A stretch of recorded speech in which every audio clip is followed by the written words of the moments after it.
Hello, everybody. It's been quite a while since we've met together.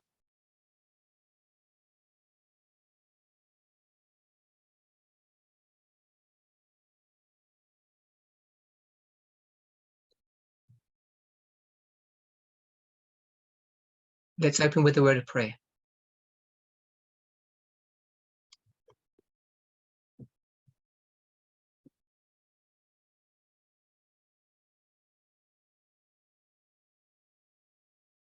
Holy God, we thank you for the privilege of being alive at this moment in Earth's history. I ask that you would guide, direct, and bless, and that the Holy Spirit would guide and direct us through this series of meetings. Be with us and bless us. I pray in the name of Jesus. Amen.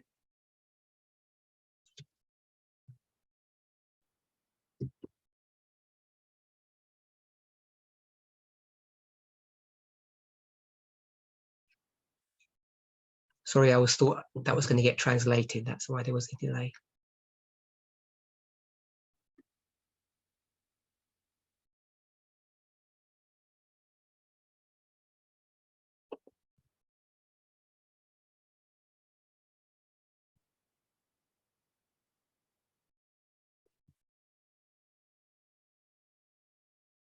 I have two presentations this weekend. And I wanted to do some revision and some reminders of what has already been taught.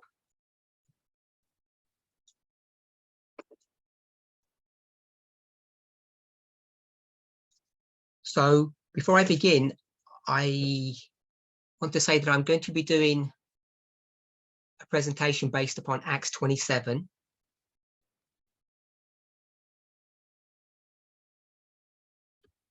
And I also want to acknowledge that I got quite a bit of help in putting this together.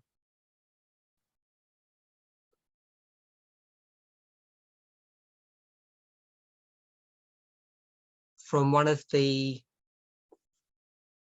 competent and very knowledgeable Bible workers in Zimbabwe.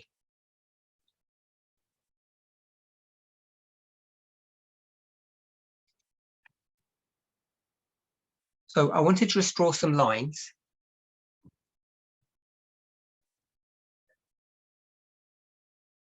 You're all familiar with these.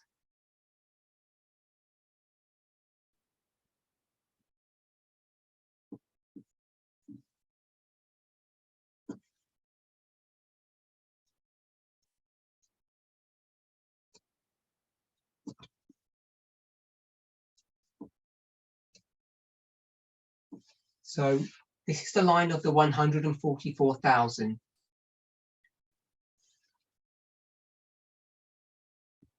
All relatively straightforward.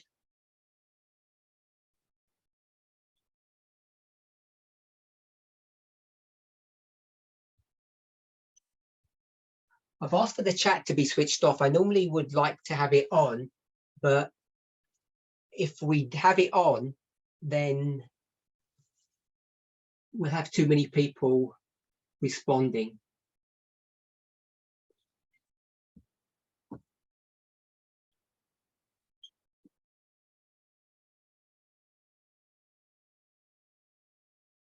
So I'm having to do this all by myself.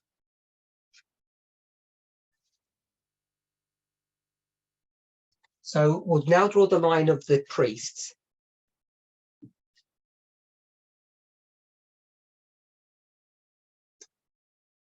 And this is where we get problems because it all gets squashed up.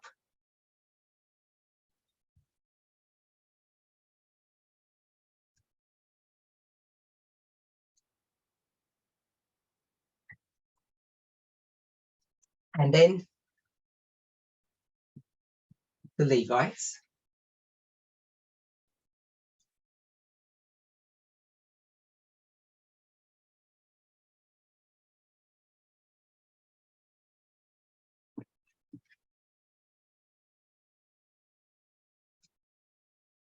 and then the Nethinims.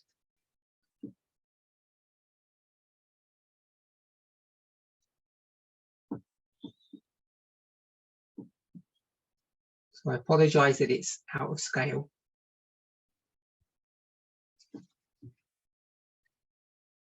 So we're familiar with these lines, intimately familiar.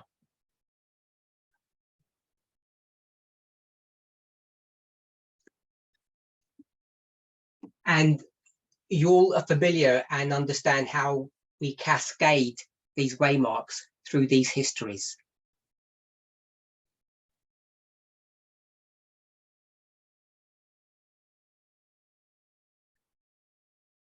So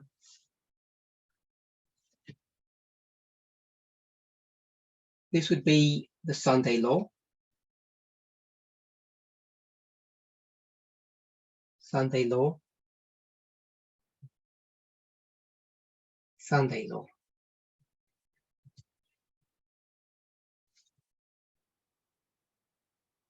And then you have the close of probation for each of those groups.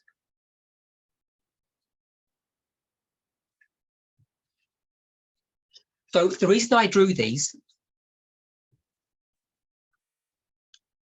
is because within the movement,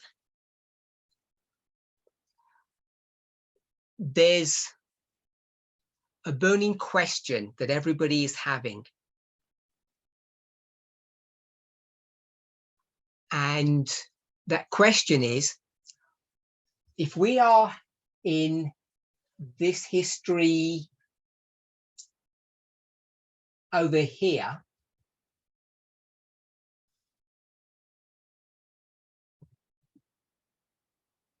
I'll put a star here.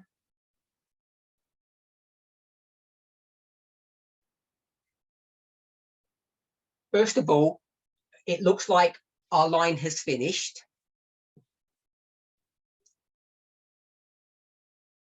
And then the question is, where are the Levites? So I think people are concerned, are worried that there are no Levites joining us.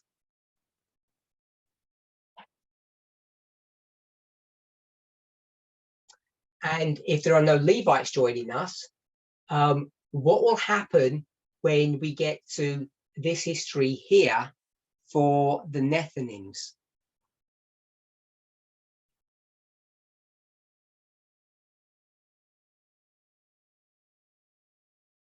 So I'm not saying that I have an answer to this dilemma, but I think it would be interesting if people wanted to private message me and tell me, where are the Levites? Why are they not joining us?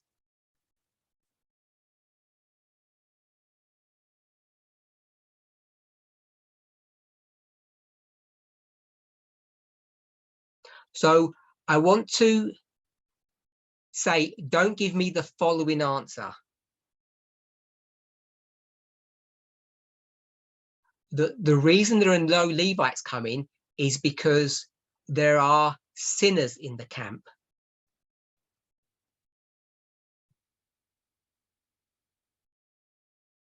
Or the movement is in rebellion. Or it's in a Laodicean condition. So those three situations that I spoke of are really a singular issue. That there's some kind of failure in the movement.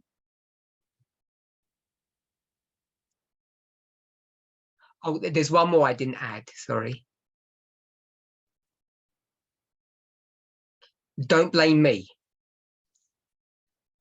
By which I mean, don't blame the leadership. I don't believe that the reason that there are no Levites coming in is because of a failure by the institution of this movement or individuals?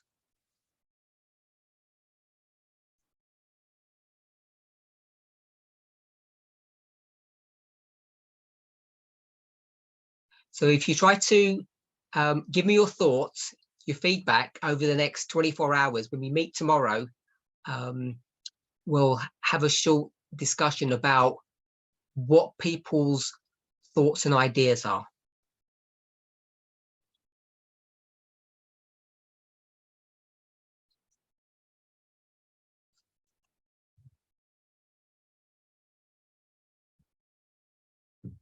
Oh, there's one more. I forgot. There's another one. There are lots of negative reasons. We made a mistake. But that's a reason that many people might think that maybe we've gone wrong somewhere.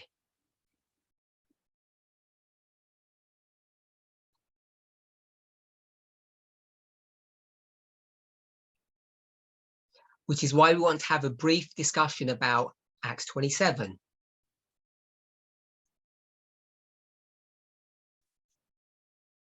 Now, I know today there are many people in the movement that don't really go into Daniel and Revelation.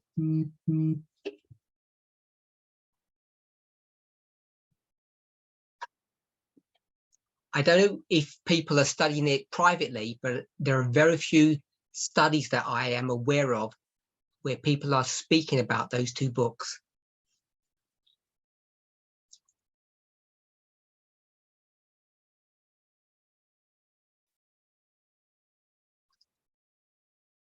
Several years ago, we'll say before the midnight cry, the books of Daniel and Revelation were studied exhaustively.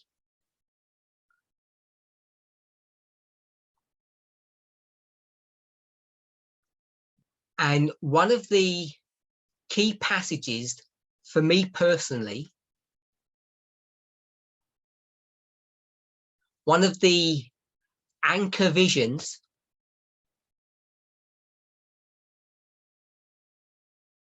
was Daniel chapter 2.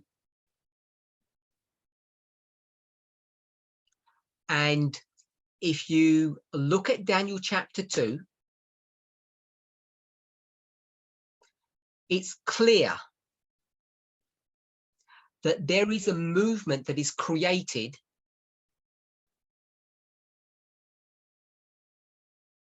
by God's hand, by God's power,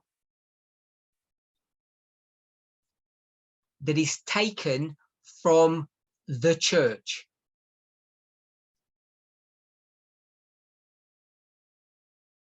The church of Laodicea, the mountain of Daniel 2.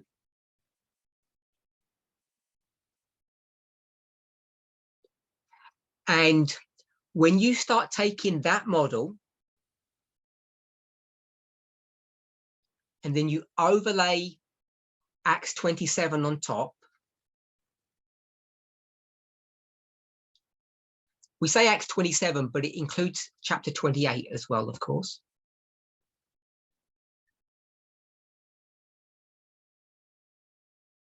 And then when you take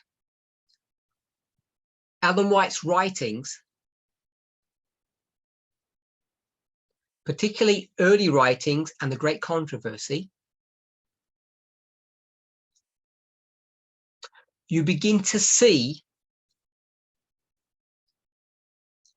that the picture that develops is one that indicates there is more than this initial movement that will complete the work of God.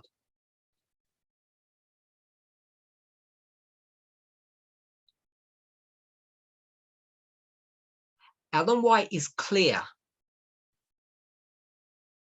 that there are people who are changing and reforming their lives,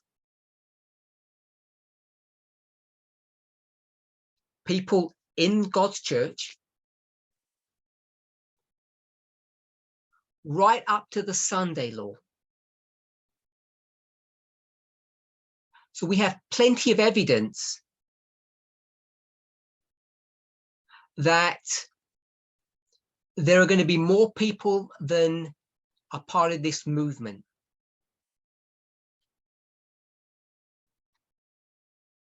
And then, of course, when you go to the book of Ezra,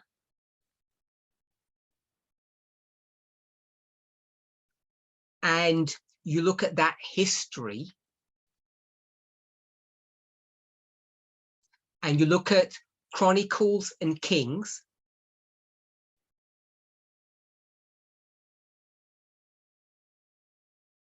you see that in the history of Hezekiah, which is found in Chronicles and Kings,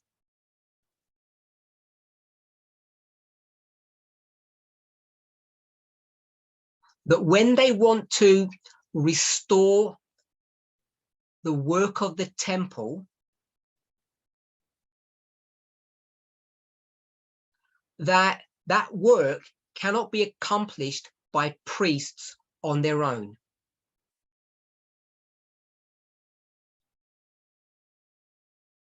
The Levites have to join them. And we all know that the Levites are a consecrated group who are set apart for holy work, just as the priests.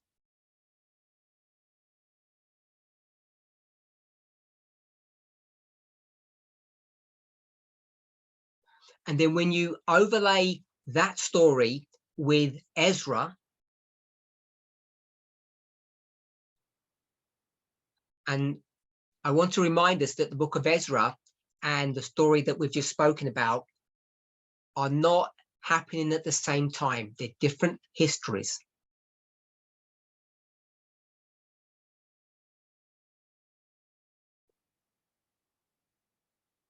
But we're using a familiar technique where we're taking a symbol from one history and then using the same symbol in another history and projecting one on top of the other or overlaying them.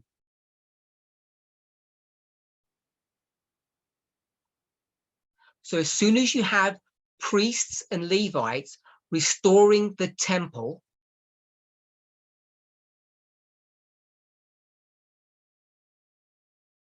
then you can take those two symbols, go into Ezra, and you can discover the Nethinims. That's a really brief review of how those three groups were created.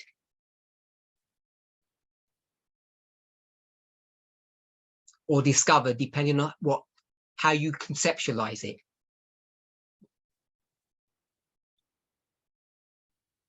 And I want to remind us that when the temple was being restored, the priests from Jerusalem, they were helped by people from all over Israel.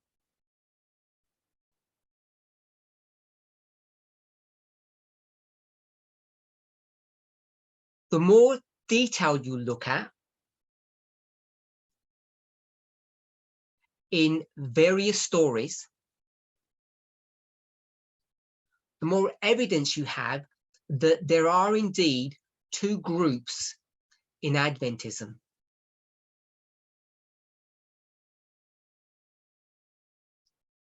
Those we call the priests and the Levites. So the question is, why are the Levites not joining us?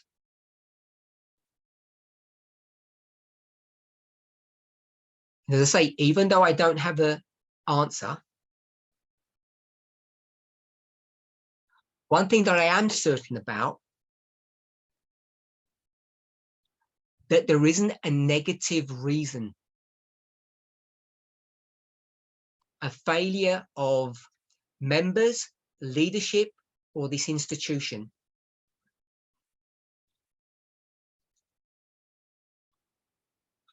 And if that's the case, then what's been shown to us, because we're living through this history right now, is that we must have a misunderstanding of the application.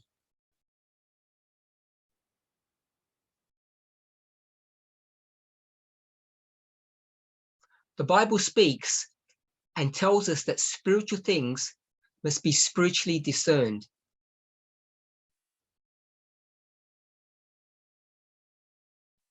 And you're all familiar with the very simple rule that we have used many times in the past.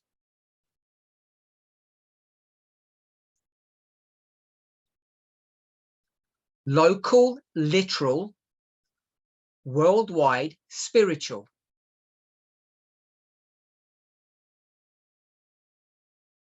So we now live in a time period, in a dispensation, where things need to be understood spiritually. And what I believe has happened is that we have taken, correctly so, many portions of inspiration spiritually.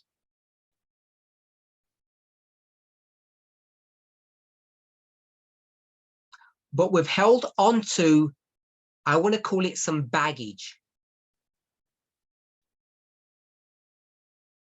And that baggage is something that's been with us for a long time.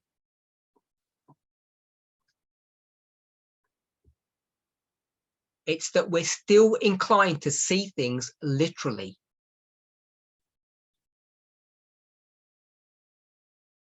So the misunderstanding that we have about our models here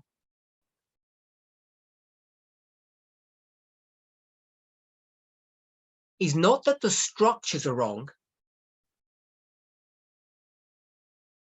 It's that the application that we're making of those structures isn't correct.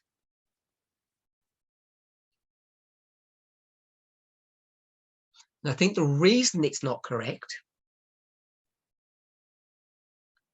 is because we have taken things literally.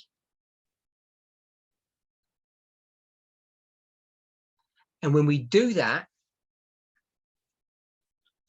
we can end up coming to wrong conclusions, and we can become disappointed.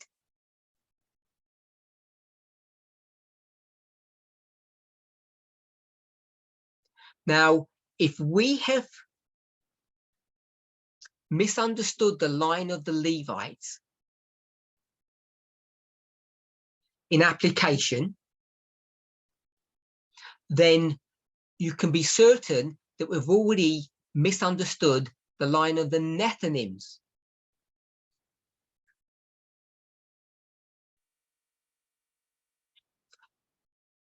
I want to encourage each of you to go back to the passages in those two books I mentioned.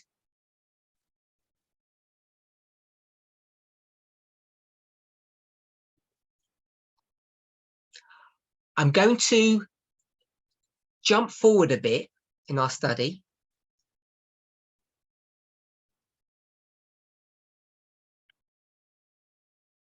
In Acts 27:28, when Paul is shipwrecked, he's on the island of, the Bible calls it Melita, but we call it Malta.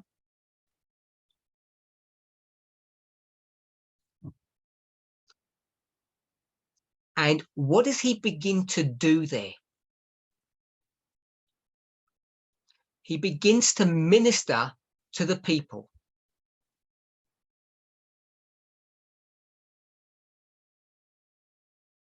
Now, I think we're all familiar with that story enough.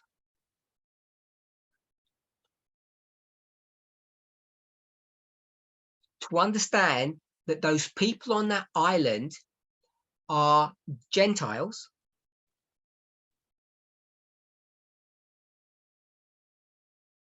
and we identify them as the Nethinims. Now, the reason why that is significant is on this big line here,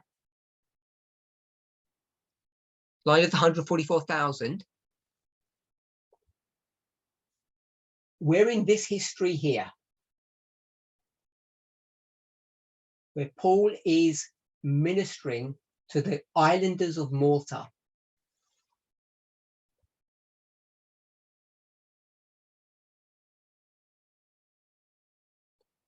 Now, when you go to early writings or more fully explaining Great Controversy,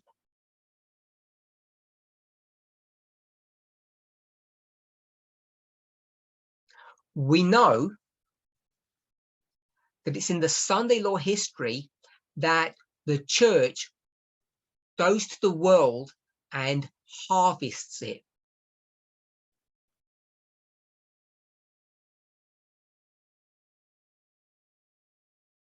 So the story in the book of Acts is a confirmation, or we could say Ellen White is a confirmation of the book of Acts, of this line.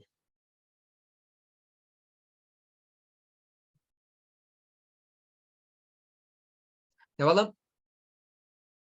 Ellen White does not make this application. We're making this.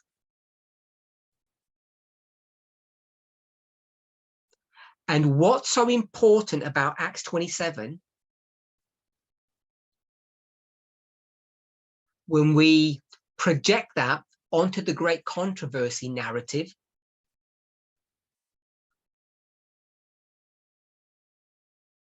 we're at the close of probation, and Ellen White will tell you that at the close of probation, we run to the mountains.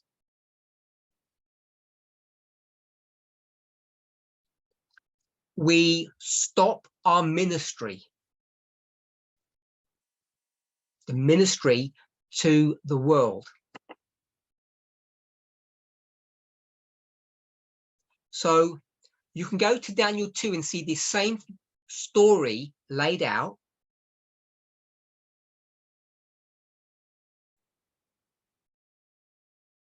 It's a very high level story, so it doesn't go into many details.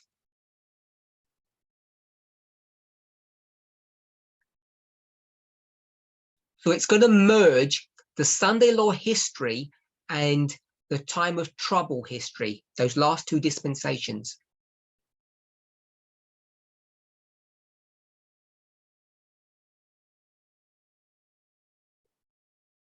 But it clearly tells you that the stone in Daniel 2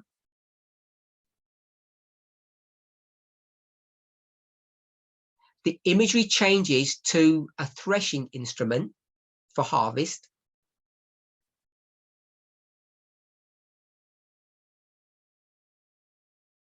And as the imagery changes to a threshing instrument, the statue changes also to a crop, a grain.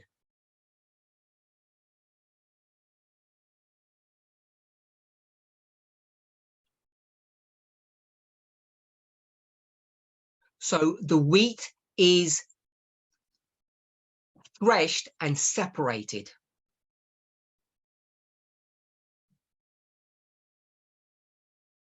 And then it switches back to the statue and the statue is destroyed.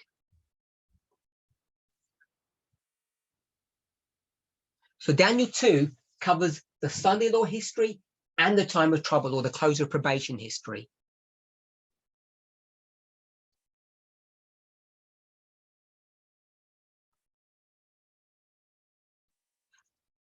Going back to what Ellen White says, at the close of probation, we flee to the mountains.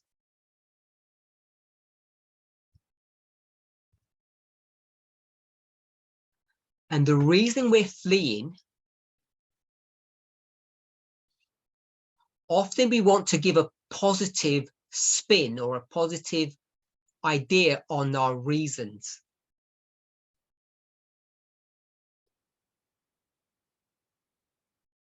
In fact, Ellen White indicates that we're patting ourselves on the back, we've done a good job, and now our work is finished and we will leave.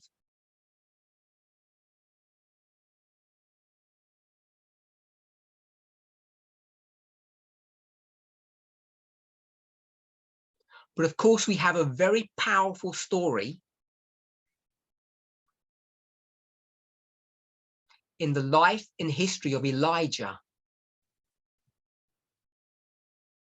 Because at this very point here, close of probation,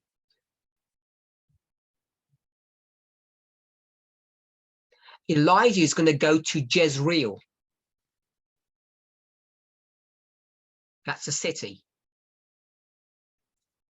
And he's going to be confronted with Jezebel.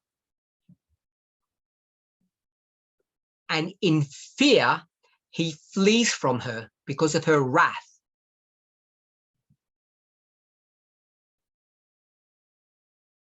And when you read the story that follows, in this history here, Elijah knows he's failed and he wants God to destroy him.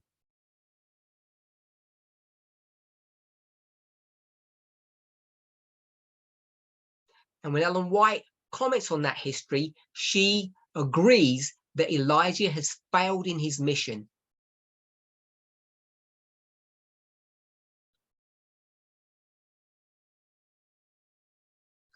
Because of fear. Now, I want to remind us how our brains are constructed, our minds. There's the fast brain and the slow brain. And unless you're familiar with this, I'm going to call it a scientific fact.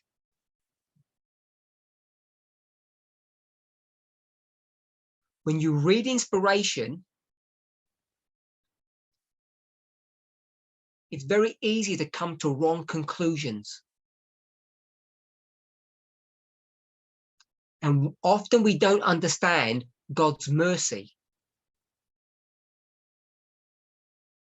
Instead of killing Elijah, God feeds Elijah. Because he's come to his senses.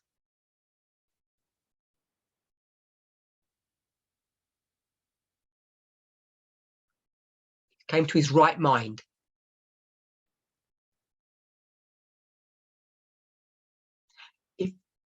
If you don't understand how the human mind works, fast brain, slow brain, you will not understand why God is making those decisions.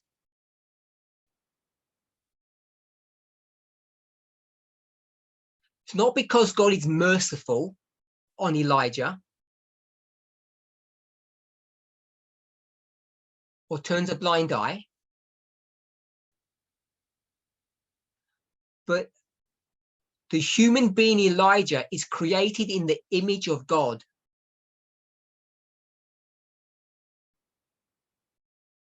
Which means that God has a fast brain and a slow brain.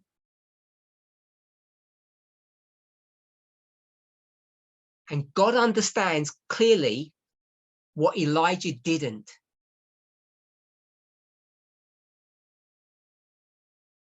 That Elijah, at the close of probation, had gone into fight, flight, or freeze mode.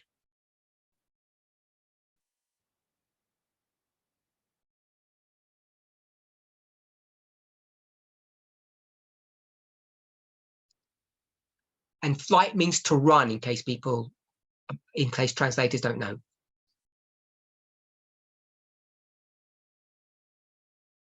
The natural response of a human being.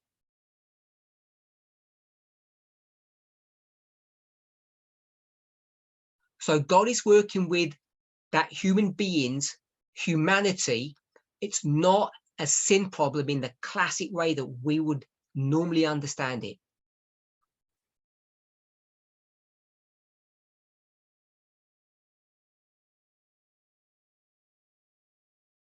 Which brings us back to Acts 27. When you get to this point here, which is indicated on the line of the Nethinims, the end of their line,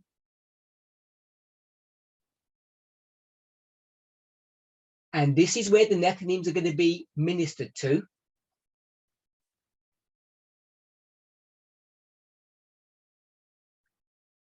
In this story, we would call this the time of trouble, or we would call it the harvest.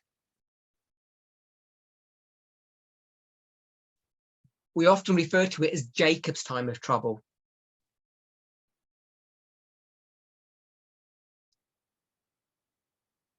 Where, like Elijah, he wrestles with God.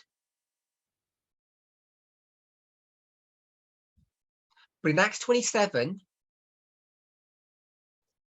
Paul is taken away by force. Rome forces him to leave the island.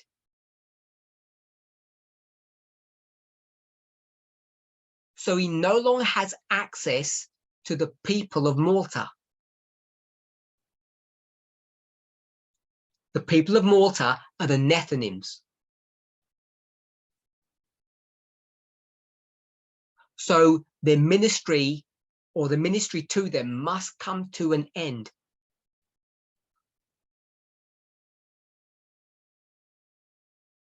And I think it's important for us to understand that connection. That we have this line of evidence that helps us to establish that the model of harvest is the correct one. And so that the work for the Nethinims must come to its completion at the close of probation, according to Acts 27.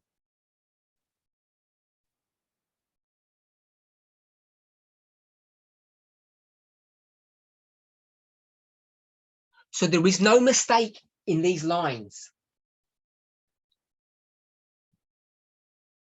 Now, I'm sure that based upon our reading of inspiration,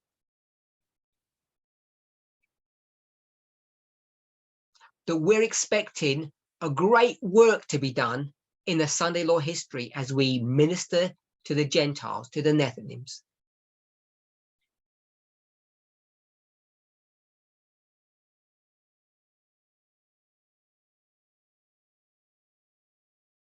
Based upon that model,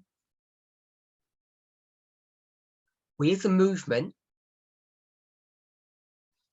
have taken that model and gone back to the Levites here.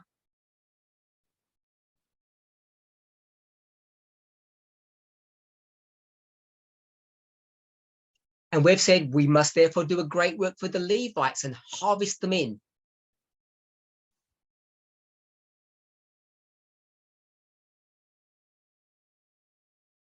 But I think we're falling into the trap of literalism.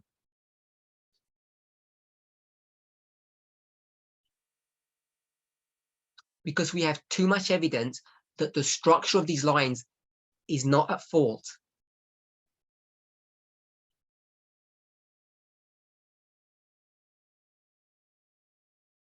So as we have worked back from the Nethinims to the Levites,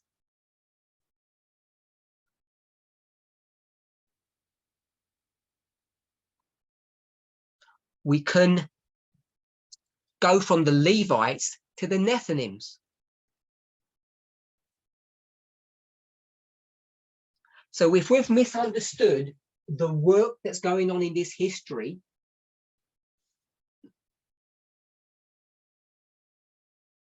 then you can be certain that we're going to misunderstood the work that goes on in this history for the Nethinims.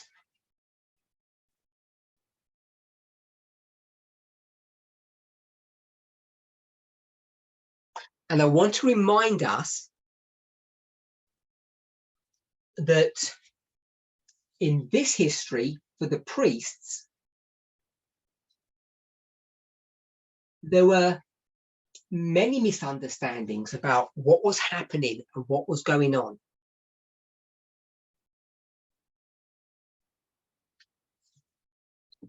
We know we're in a Laodicean condition.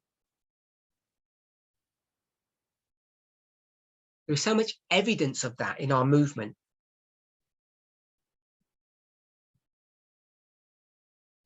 And Laodicea, I want to express that experience in the following way.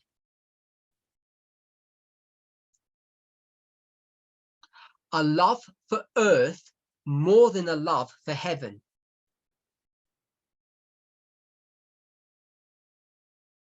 And this attraction to earthly things takes on many forms.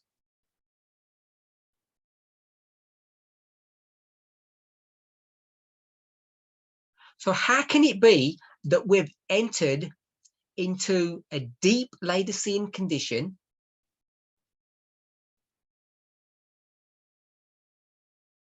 and yet according to this line, the priests in this history were harvested?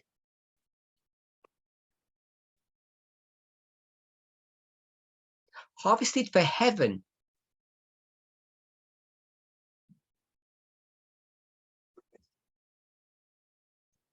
And when that happened, those people who remained in the movement, it's not like that we became holy people and all the people that had left the movement were lost and undone.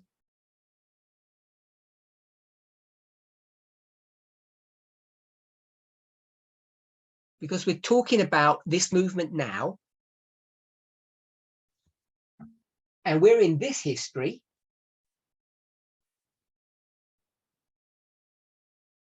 and in some ways we're getting worse than better.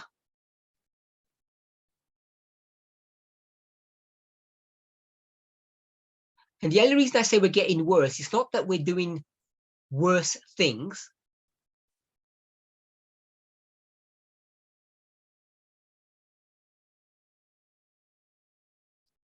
It's that we're not learning the lessons that we're required to and put them into practice.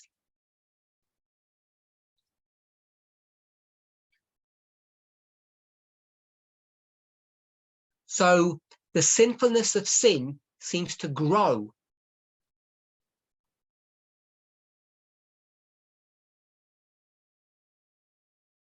And so what was once acceptable today looks totally ugly.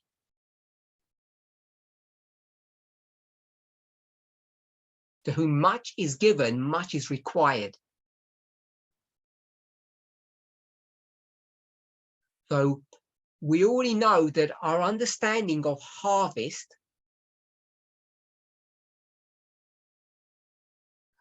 both in the line of the priests and the Levites, has been misunderstood.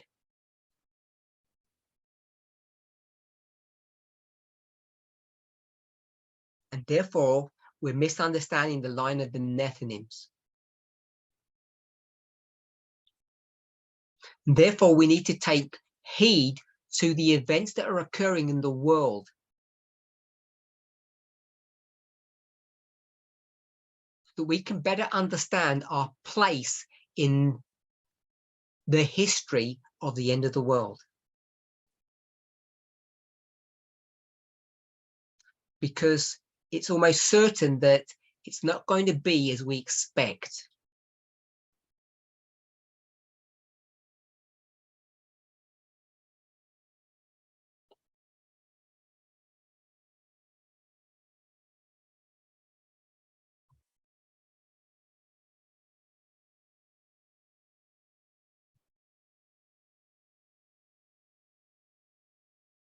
I'm sure you'll agree, when we begin to review the lines,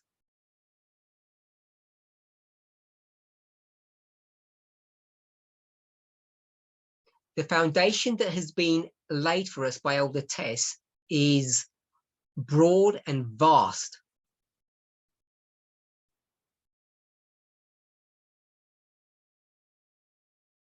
There are so many details, so many elements. It's easy to forget all that has been taught to us.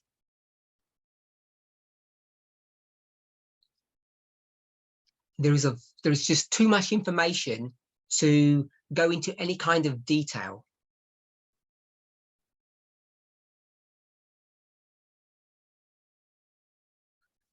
So I just want to do a basic overview of Acts 27 and just take up one or two points in that story.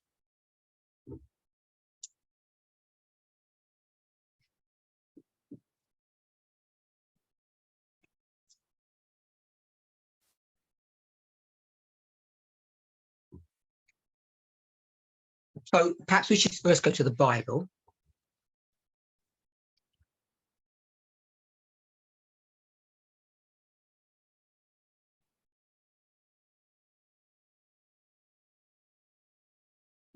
So we're in Acts 27,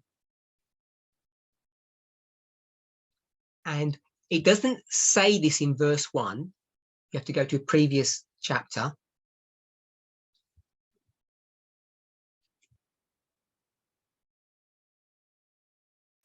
But Paul is captive in Caesarea.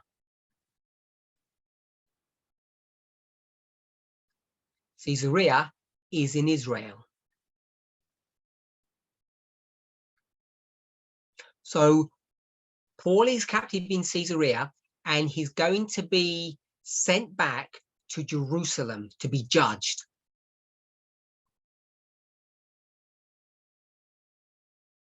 And we know that Paul is a Roman citizen. And he's going to make a defense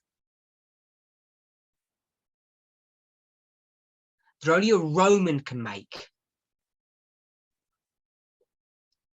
He believes he's being unfairly judged.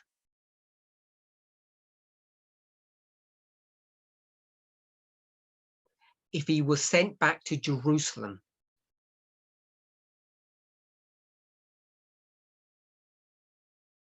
So rather than submit to that happening because he knows he will be killed,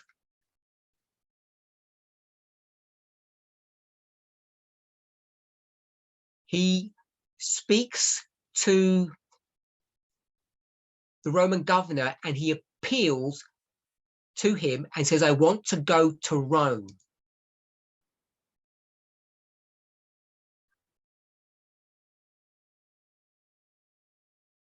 It was the right of a Roman citizen to have their case taken up by Caesar.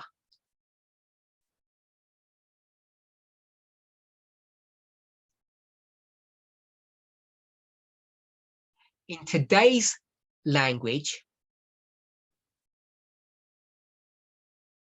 in today's imagery, Paul was making an appeal to be heard at the Supreme Court.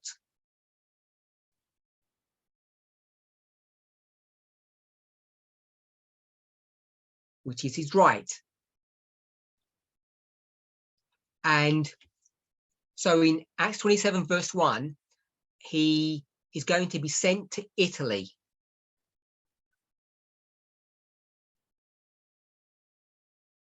So in verse 2,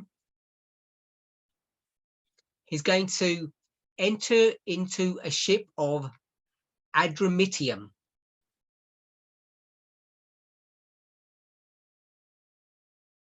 And it says that people pronounce this differently. Aristarchus,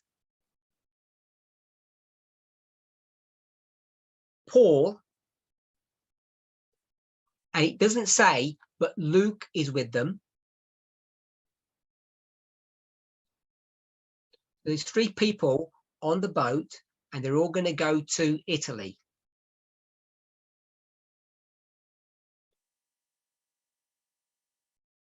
With other prisoners, verse 1, and a Roman band, a group of soldiers.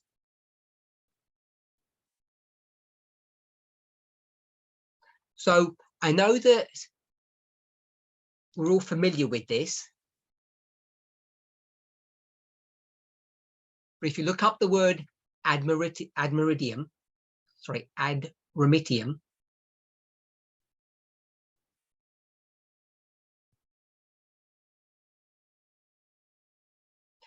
the definition of the word, I'll give you 2. I shall abide in death. So I want us to think of, I'm going to live or exist in death.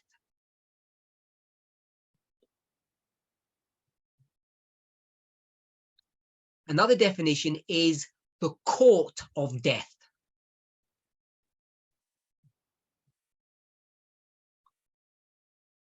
So it's easy to take that definition and say, because it's a story about Paul,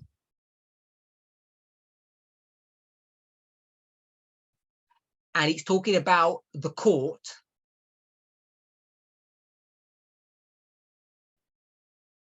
it's easy to imagine that the death that's been spoken of is that of Paul.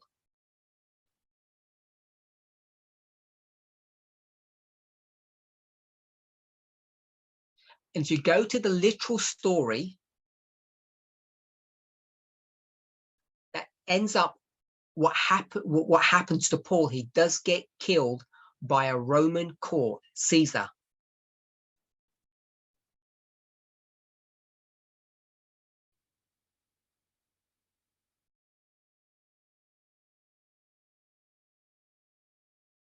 So the Supreme Court finds him guilty of sedition and sentences him to death.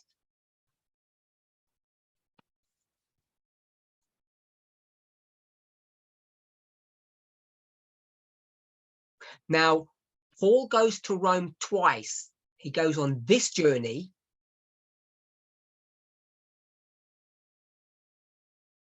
stands before Caesar, and he's released. Instead of running away in hiding, he continues to cause trouble.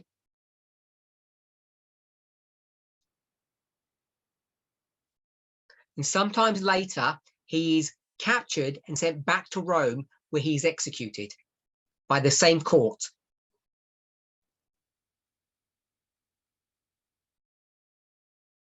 So in the literal story, Paul will abide in death, and he will go to the court of death.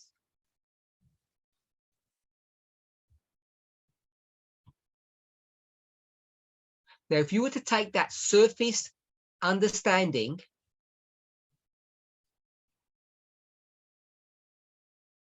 bring it to the end of the world, you could develop all kinds of stories. The people of God are going to be killed at the end of the world, as the highest courts in the land, Rome, are going to sentence them to death.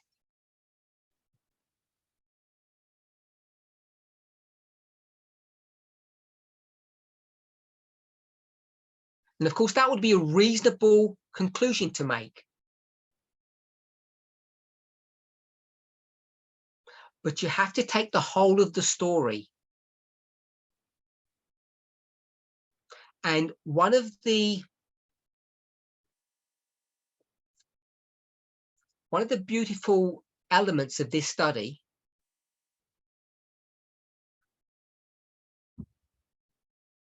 which has a pedigree, has a legacy,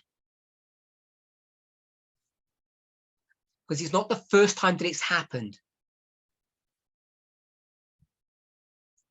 is that within one story, you have a repeat and enlarge.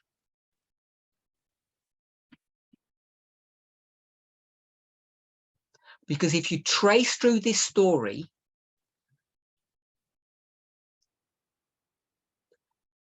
we're going to say at this moment that there are two ships. There's one from Adramyttium and one from Alexandria.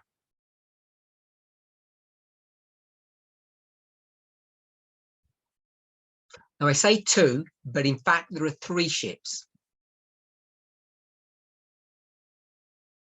And upon the testimony of two or three, a thing is established. So what a good priest would do, which is what Elder Tess did, she saw through this story.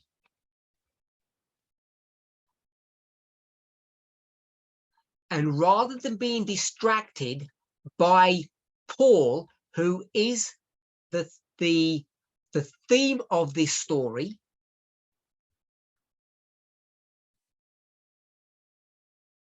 literally, she was able to dig deeper and see through that.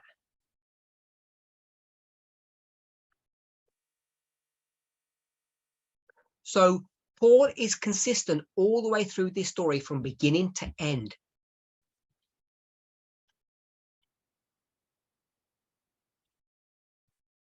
And while he's woven into this story, because there's only one Paul, we only have a testimony of one.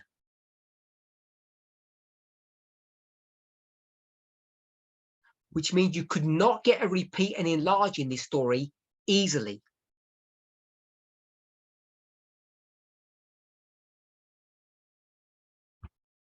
What you have to do is you have to look at the history of this story.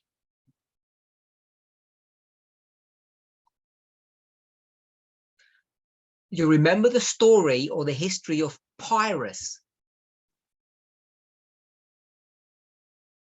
Again, it's a single line of history, a single story.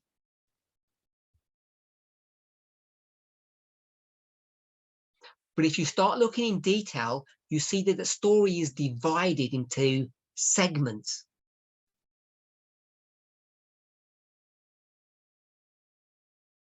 And in that story, the division comes through geographical wars.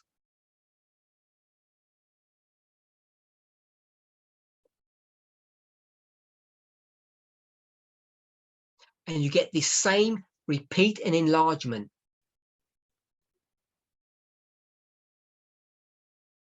So when you come to Acts 27 and 28,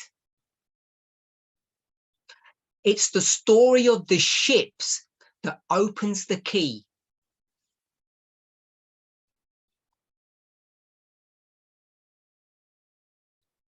They become the focus of attention, or what we would say is the theme of the story.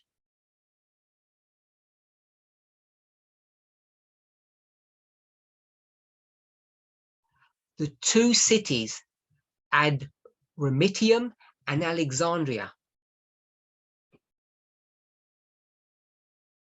they tell two overlapping stories.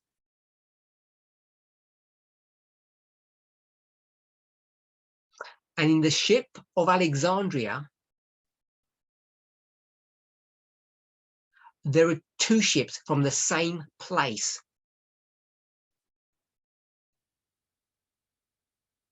And that becomes an important part of this story, as we all know.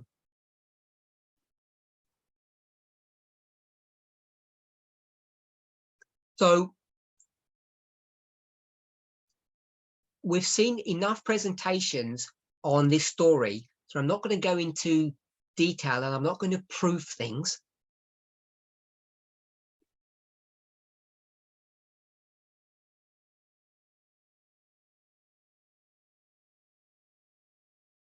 And I'm not going to go through all the symbology and demonstrate why those waymarks are where they are.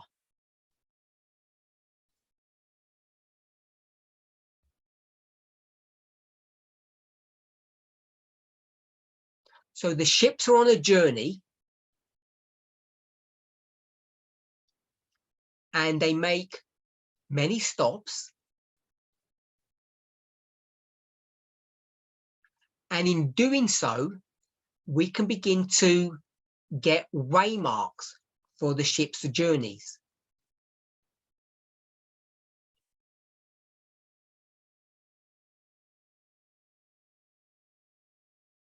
So I want us to all be clear on the methodology that is being used.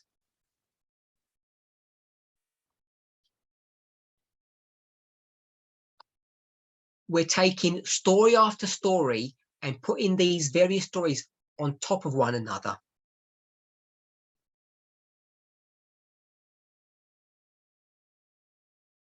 And when we come to Acts 27,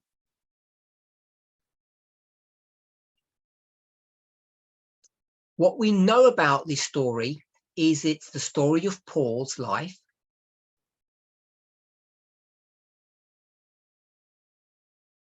You can demonstrate on another line that this is at the end of his world. The world as he understands it.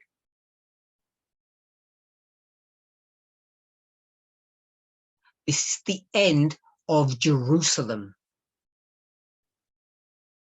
as it transforms from one entity to another. And Paul lays this out very clearly in the book of Galatians, in the book of Galatians.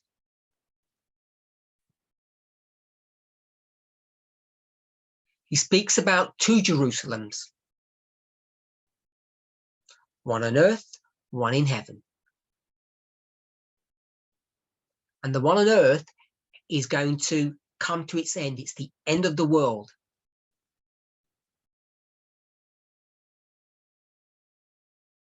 So we have good reason to look at the book of Acts, the story of Paul's life,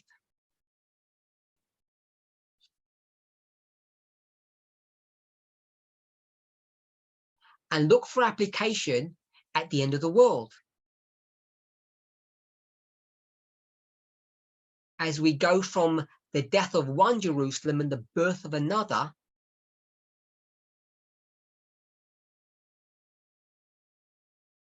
a literal one, to a spiritual one, we can take that same modeling and bring it to the end of the world,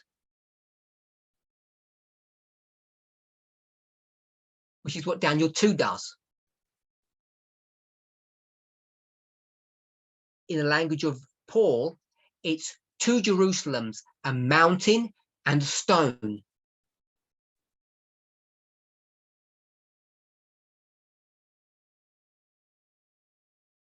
Mountain and a stone.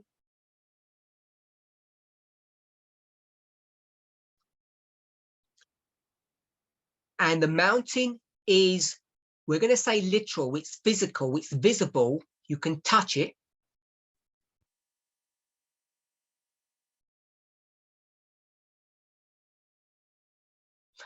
When you go to Daniel 2, the stone seems real enough.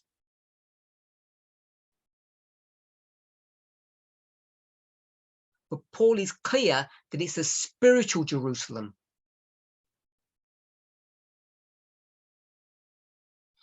Because in that history, you have a separation of church and state. And therefore, the church must be a spiritual entity. It cannot be a physical one.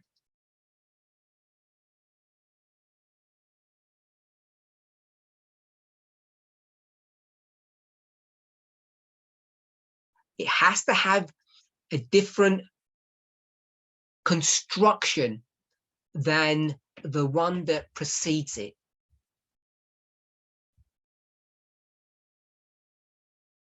In our history, we have the Seventh-day Adventist conference structure.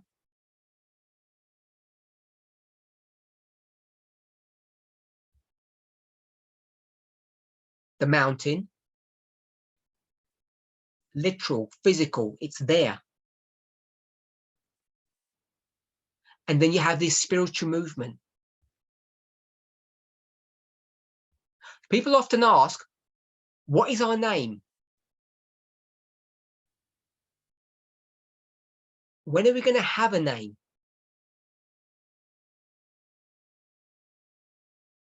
I would suggest that if you go back to the New Testament, you'll discover that the New Testament church, the Church of God, doesn't have a name.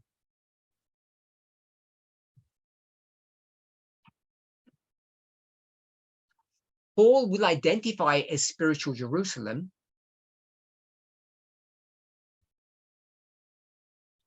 or the heavenly Jerusalem,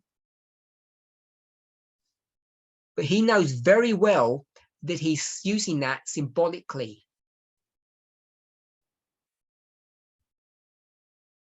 There's nothing literal about it. It's nameless. And that's why we don't have a name. Because we don't work on the same legal, earthly basis as other organizations.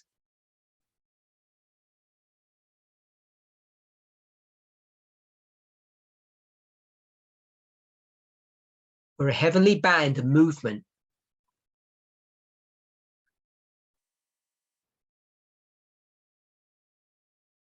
So we have a strong prophetic ground why we don't have a name.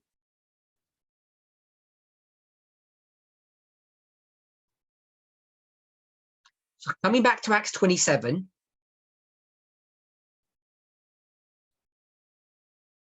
we have two ships, and with each of those ships goes through various ports, it moves geographically through time.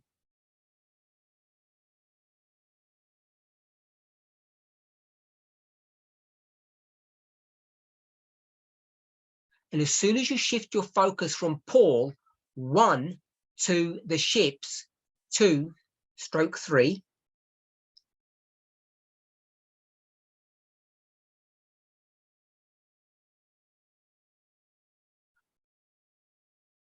two ships from two different cities, one pointing to death, ad remitium,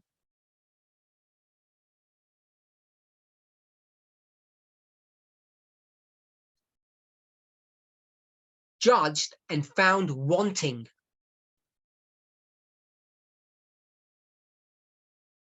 The court of death. Alexandria, the protector of the people, those who protect the people.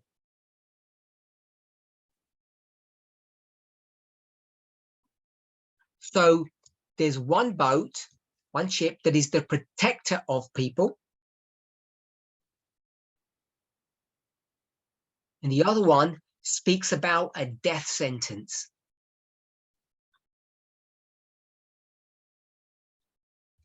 And because it's two ships,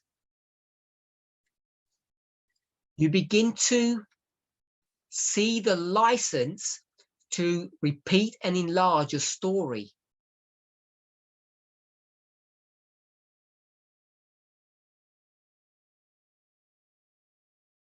And it becomes important to understand the methodology that's being employed.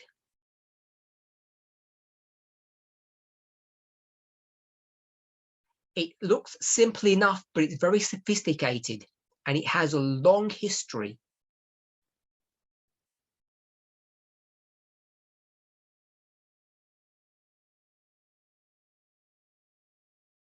One person, one line, two ships. Divide the story into two. So once you divide that line in two, you know what you're required to do. You overlay them one on top of the other. Repeat and enlarge. This is standard operating procedure, standard methodology for this movement, and it's been so for years.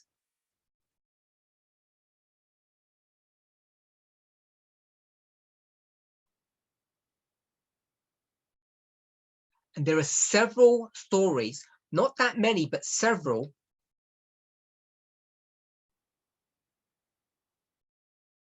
you can take one story and divide it into two. Now, the way you divide stories is by looking at context, looking at symbology.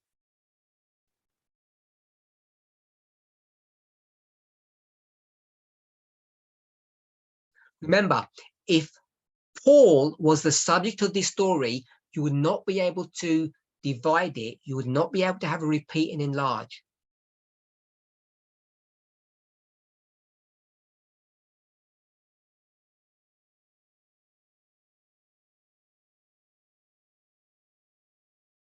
Unless you began to see a clear and distinct division in Paul's experience of what was happening in his life. And there is no such thing in this story.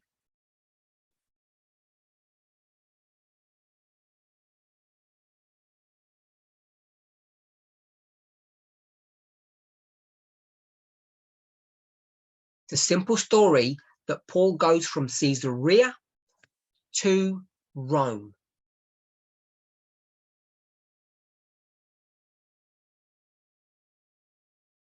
A single theme.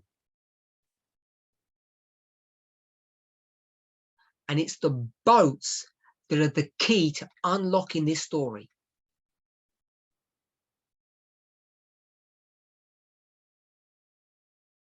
A death sentence, ad remitium.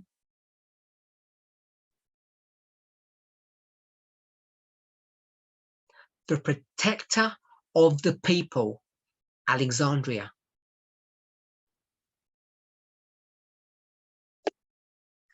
So we now can establish that we can divide this story into two and overlap them.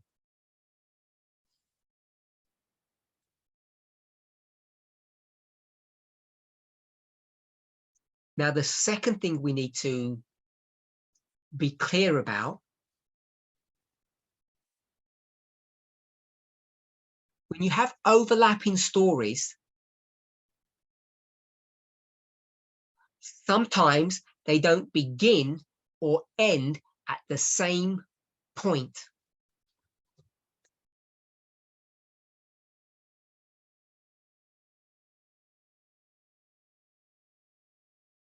Often they may begin at different points but end at the same, or begin at the same point and end at different points.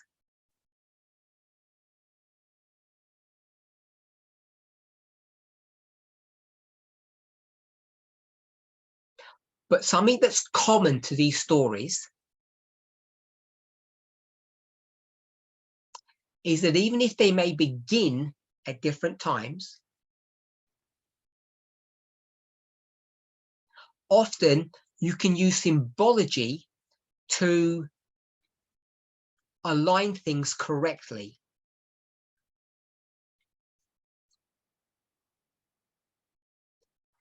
As an example, if we were to go to the book of Daniel,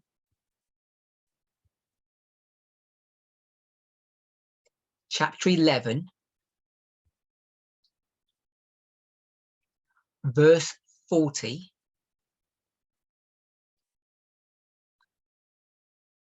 and at the time of the end shall the king of the south push at him, and the king of the north shall come against him like a whirlwind.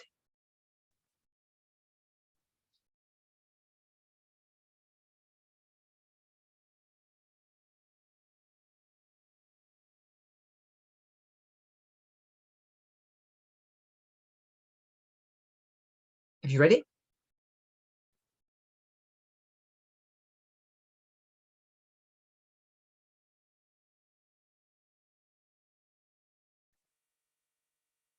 So what we see is the death of the king of the north.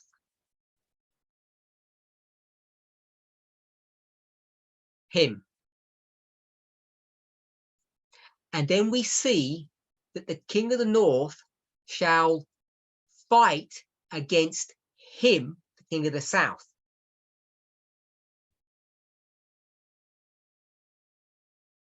So there's a contradiction in this story. The king of the north is dead. The word push means to fatally wound.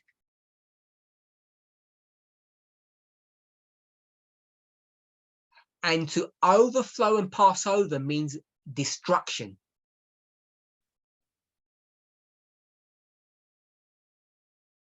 So we know that there's a problem in the verse.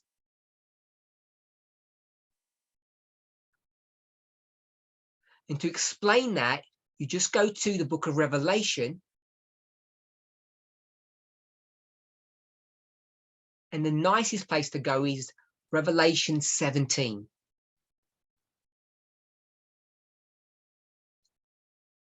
So in Revelation 17, it speaks about a beast that dies and gets resurrected.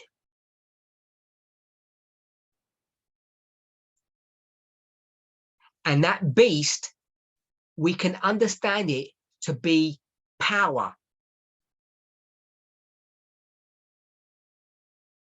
enforcement. So it could be police or the courts or the military.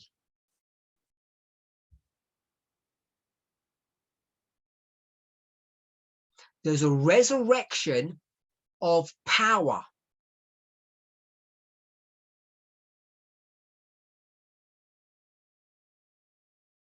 And that's needed because of the person who is riding that beast.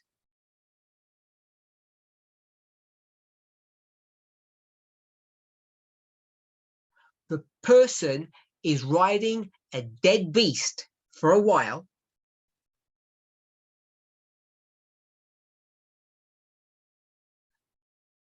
And therefore, the beast is not supporting or helping that person.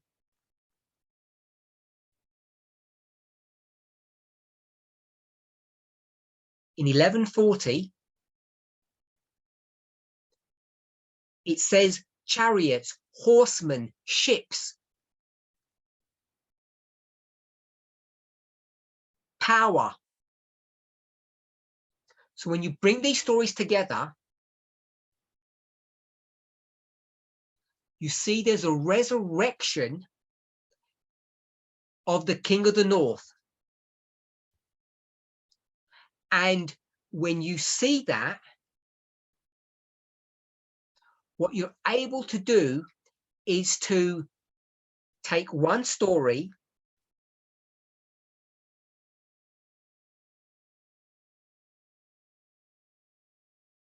and divide it into two. So the first story begins at the time of the end, and then the king of the north will die. In its death, There's no power.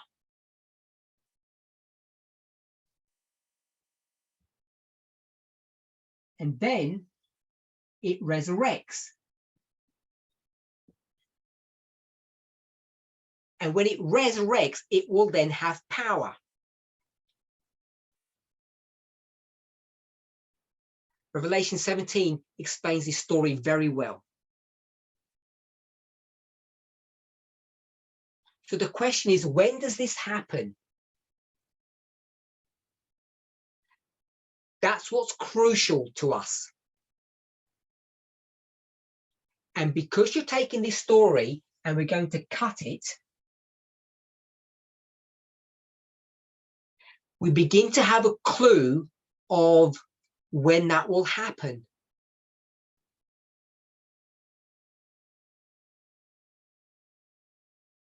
We all know the answer. At the time of the end.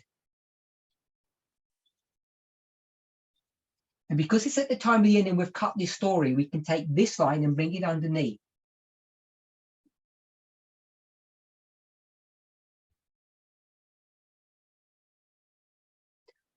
So what we would normally do is we would do this.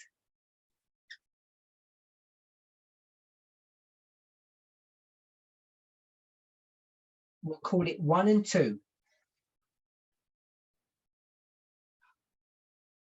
But we know that these don't happen at the same time. It's the symbol that's the same.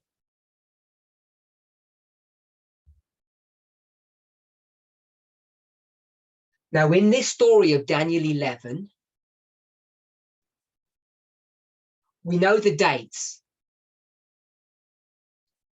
We know that this is 1798.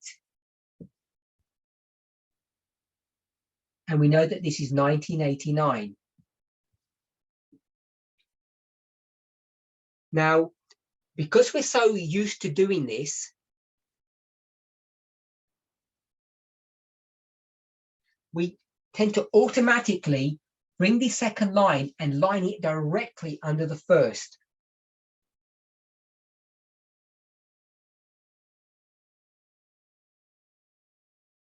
But of course, we know that's not how it works in real life.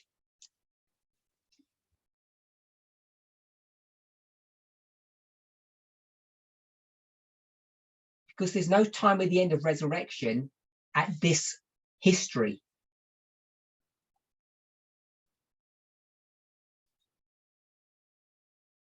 It actually occurs here.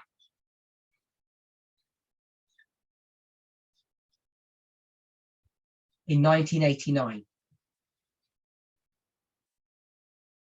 And so there's a waymark here.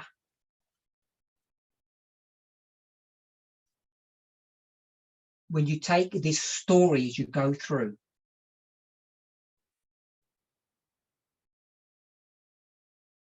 And let me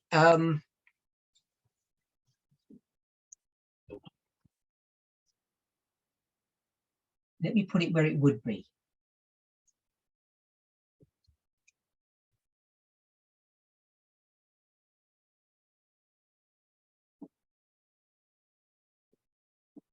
It would actually be here.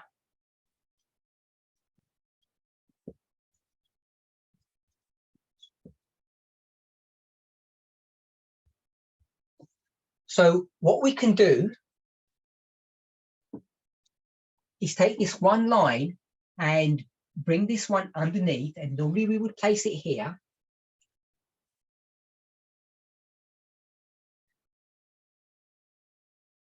But we know in reality it occurs here.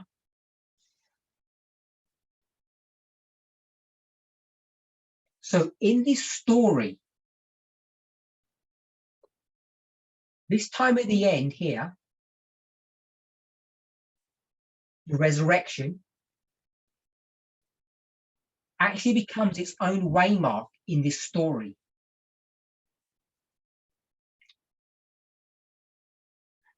And unless you're familiar with doing that, it can confuse you.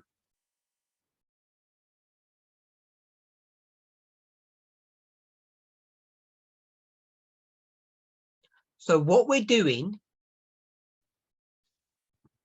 taking one story. In this story, it's verse 40 and 41.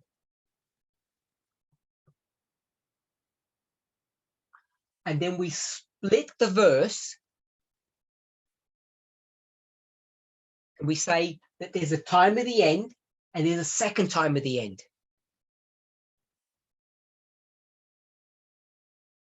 Death and resurrection. And what we need to be able to do in our minds is take two concepts at the same time.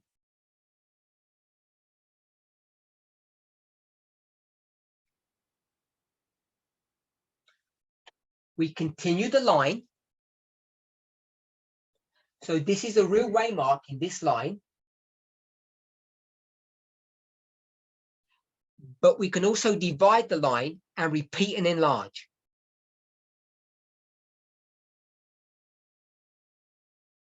So we can take this portion and it comes all the way underneath and you line up the time of the ends, which is what we tend to often do.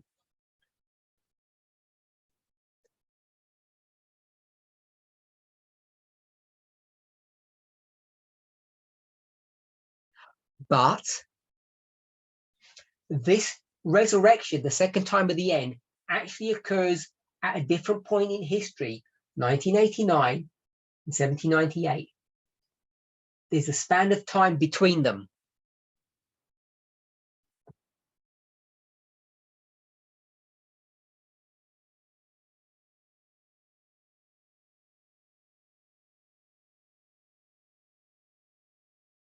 You need to take both concepts, a continuum and repeat and enlarge, and handle them at the same time.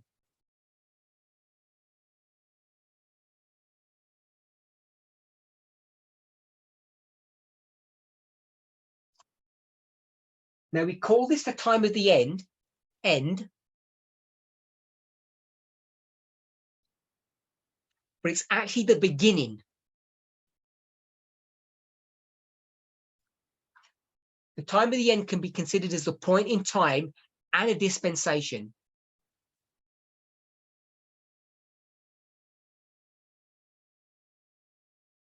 Ellen White's clear on that. She says we are living in the time of the end, not at the time of the end.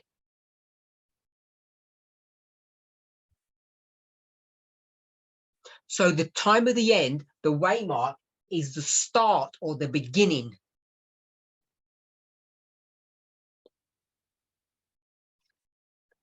And that's the argument that we can use in the story of Paul, Acts 27.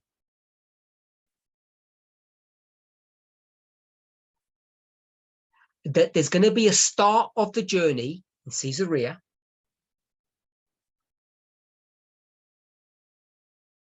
where, for our purposes, we're going to say judgment begins.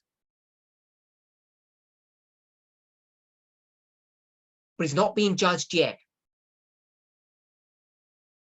He's going to the court of death to be judged. So we can mark Caesarea as the time of the end.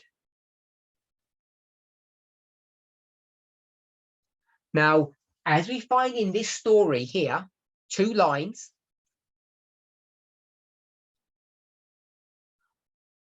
One time of the end, a symbol, but two different dates or starting points. This is what was found by Elder Tess in Acts 27. That there's one story that's divided and repeated and enlarged.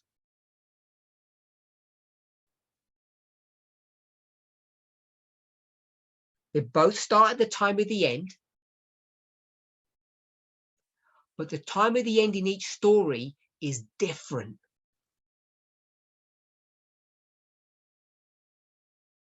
Just as it is in Daniel 11. So I want us to hold that thought in our mind.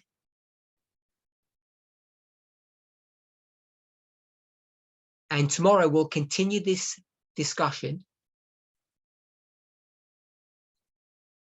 And I'm sure in the meantime, many of you will either review some of these studies or look at the lines to see this. I welcome you to do that.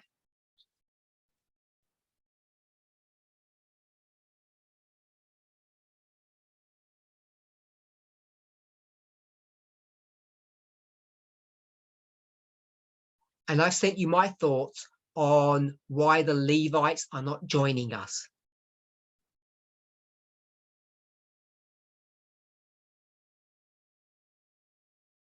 And I welcome your thoughts on it. And if I get any feedback from people, I'll share that tomorrow.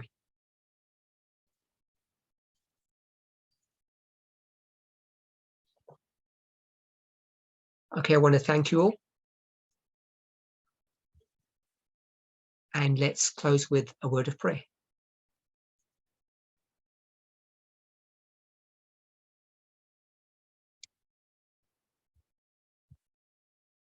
Holy God, we thank you for all that you have done for us and all that you continue to do for us.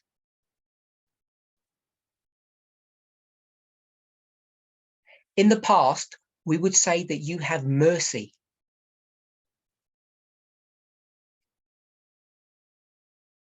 But the more we understand who you are, through understanding who we are, we realize that you are not just a merciful God,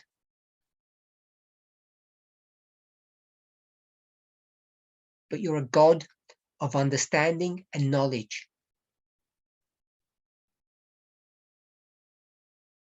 A person who knows and understands our construction.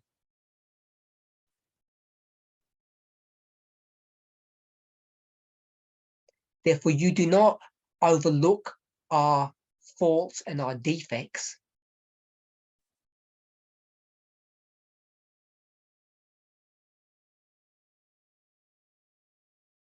Sometimes we call them mistakes. But you who constructed us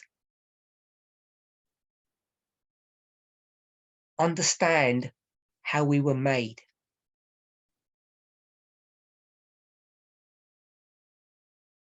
Help each of us to know ourselves and to understand one another.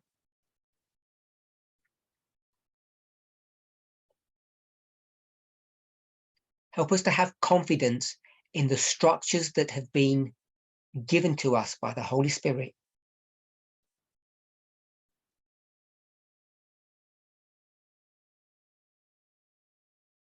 We all are kneeling before you, and we want to take a moment to thank you and acknowledge our elder.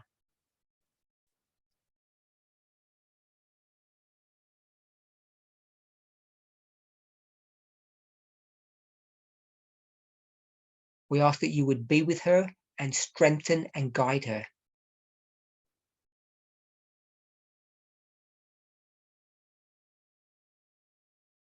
And help her too to have confidence in these lines.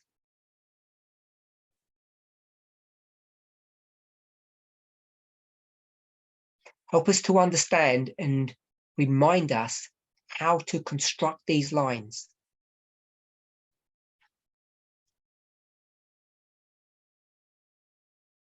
May we never forget that we are living in a spiritual realm.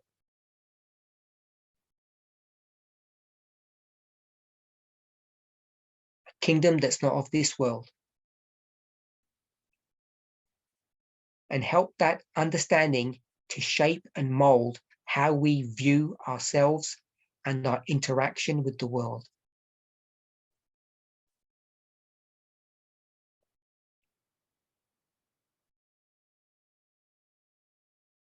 In Jesus' name, amen.